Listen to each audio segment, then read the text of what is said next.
On a return flight to Washington, D.C. from another taxpayer subsidized weekend vacation, Donald Trump had a couple of creepy exchanges with some so called journalists on Air Force One, including Marjorie Taylor Greene's boyfriend, Brian Glenn, in which he begged them to be impressed by the notion that he passed a cognitive exam. And one of them, perhaps Brian Glenn, asked Trump how he manages to be in such perfect health. It's really creepy, really sycophantic, and it's what passes for journalism these days, covering the most powerful man on earth. But before we unpack all that, if you end up liking this video and you want to support the channel, please be sure to hit the like, subscribe, and alert bells before you go. All right, friends, it's really important to keep track, to monitor the relationship that Donald Trump has with the so-called press, or the people that he allows around him, including, again, Marjorie Taylor Greene's boyfriend, Brian Glenn. So we're going to play a couple of clips which really emphasize this relationship, this really disturbing, sycophantic, creepy dynamic, starting with this here. Hello, everybody. How you doing, sir? So I think most of you have seen they released my physical. I did the physical on Friday, and I understand it was a very good report. The numbers were perfect, and I took a cognitive exam, and I would challenge anybody here to meet those marks because I have a perfect mark. Were you impressed by that? I am impressed, and I'm not going to take that test. But you're not that surprised, right? I'm not surprised at all. You aren't. It's good. I have a lot of respect for you as a reporter. Do you have any questions? Yes, sir. So, the guy off screen that he was talking to is reportedly Brian Glenn, according to Mediaite. That's Marjorie Taylor Greene's boyfriend. Again, this is what passes for journalism these days. Now, I'm not a journalist. I'm a political commentator. I have my opinion. I have my biases. These are supposed reporters who are supposed to be asking tough questions of the president, as they should any president, Democrat or Republican.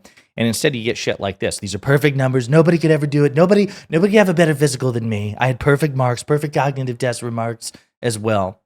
And instead of like asking, well, what did the cognitive test entail? I mean, you are the oldest president to assume a second term. He's older now than President Biden was when President Biden was first inaugurated. So given also that during the 2024 election, poll after poll after poll after poll after poll showed that, you know, pluralities, if not majorities of Americans had serious concerns about your cognitive fitness, could you describe the cognitive test that you aced? Because your report was really skimp on the details, right?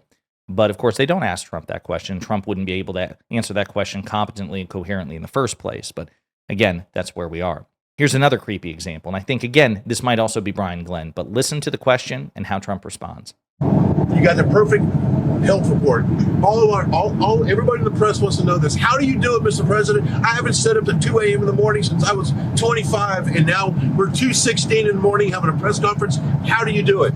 Well, we had a couple of them at 2 o'clock in the morning now. Biden, I guarantee. You're wearing the press out. Biden was sleeping for 10 hours already. No, I have a lot of respect for the press, really, I do. Some of it's fake news, but a lot of it's good, like you. And really, some of it's totally fake and some like 60 Minutes and not. Well, how do you stay so healthy? How do you stay so energized? Because I enjoy what I'm doing and I like the results. I think we're making America great again, and it makes me feel good. Yeah, and probably keeps me happy. Yeah. Okay? Thank you. That's a nice question. I like this. Well, I mean, everyone's wondering, like, how in the world do you do it, Mr. President? No. 2 o'clock in the morning. I'm 55 years old. And I can't keep up with you. 55. What a nice age that is. Yeah, that's really gross and pathetic and sycophantic. And I'd be saying the same damn thing if a reporter addressed President Biden or President Obama this way. But again, it doesn't matter. Republicans, by the way, imagine again that this were Biden or Obama instead of Trump, and reporters were asking comparable questions, Fox News and Newsmax and OAN and right-wing commentators like Tim Pool and Benny Johnson and others would be rightly condemning that sort of sycophancy, saying, okay, well, if you're going to be covering Donald Trump, you should actually be asking fair but adversarial questions, right? Actually hold power to account. Instead, Brian Glenn, who apparently is the gold star standard for journalism in Trump's eyes, ask bullshit questions. How are you so perfect? How are you so sexy and young and smart and tall and a talented lover? I've been told, according to Melania, how are you so amazing? Like, can you just like shine your perfection on the? Can you just stand there and glow, Mr. President? Like, it's really pathetic. Brian Glenn should be mocked more than he is, and he's mocked quite a bit anyway. But he should be mocked even more for such a stupid question.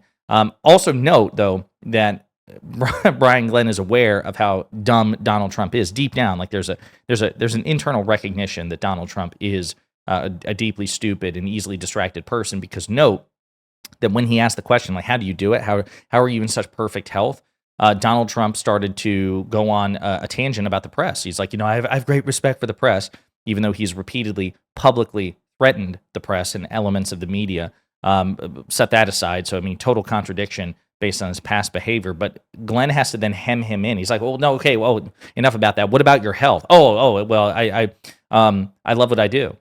And I really like the work. And I think we're delivering results. Except Donald Trump's approval rating is in the toilet. It is plummeting in poll after poll after poll, increasingly so, as a direct result of his economic mismanagement. So he's delivered no meaningfully beneficial results for the American people, and it's reflected in the polling. So here's another clip. No, I wanted to watch it. You knew there was no way. Even for you people, there was no way. That was it.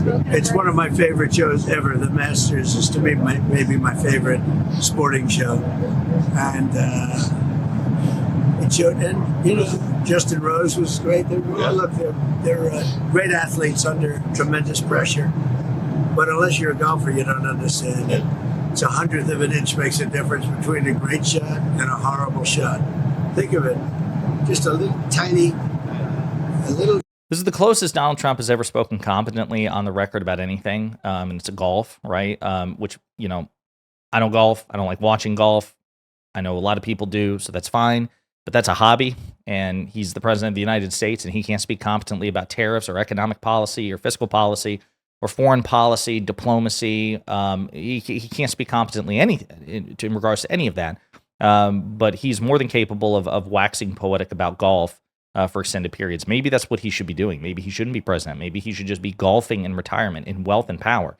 As a former president, as a multimillionaire, if not a billionaire, he'd be just fine. And instead, he's inflicting his chaos and incompetence on the rest of us. Now contrast that, right, with how much he knows about golf or bullshits about golf and is prepared to talk about golf.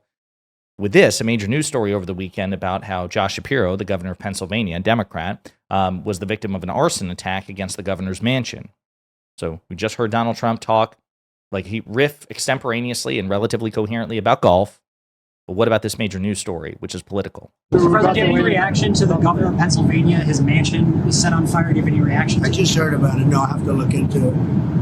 You got the perfect health report. All. And then, of course, it circles all the way back to Brian Glenn talking about his perfect health report and how amazing he is. Folks, this is really sad. Again, I understand some people are like, do we really need to keep covering this? Yes, I think it's really important. Donald Trump, again, for the next 4 years, at least, right? Because he wants to violate the 22nd Amendment and stay in power unlawfully. At least he's teased about it. He's hinted that there have been, actually, no, he's explicitly confirmed that there have been some sorts of dialogue about how it could potentially be done. But he's going to be the president of the United States for the next 4 years. And again, we're not even 3 months in. I know it feels like an eternity, but we're not even 3 months in. I think it's important to keep consistent scrutinization of Donald Trump's not only his mental state and his mental deterioration, but the relationship between him and the people who are charged, the fourth estate, the press, who are supposed to hold power to account, the people that he's allowing around them. And to me, this Air Force One exchange was really illustrative. Again, he's boasting about, purportedly not having Alzheimer's, right? Passing the man, woman, TV, giraffe, basic pattern recognition. Not exactly an IQ test, right? Just a bare minimum to recognize that you are coherent enough to recognize that a TV is a TV and a giraffe is a giraffe. Saying that people couldn't possibly perform better than him, saying that he had perfect scores. The medical report didn't say anything about perfect scores. The medical report from his White House physician just said that, he's fit to be president of the United States, which, by the way, I would argue is suspect, but that's okay. That's fine. So he can't answer questions about what the test was, just that he aced it and it was perfect and nobody could do it. And then he's fielding questions like Brian Glenn, like those of Brian Glenn, which, again, President, as much as people say that the media was biased towards President Obama and President Biden and Democrats in general, I can't recall where Democratic presidents were receiving these sorts of questions on a consistent basis as Trump gets from Brian Glenn and others like him, like the lady who works for the Mike Lindell, the My Pillow guy. We've covered a couple of those videos. I mean, this is just an unprecedented level of sycophancy. And so, yes, I do think there's a lot of utility in tracking this, because I imagine in a year it's going to be considerably worse both ways. But in the meantime, let me know what you think in the comments.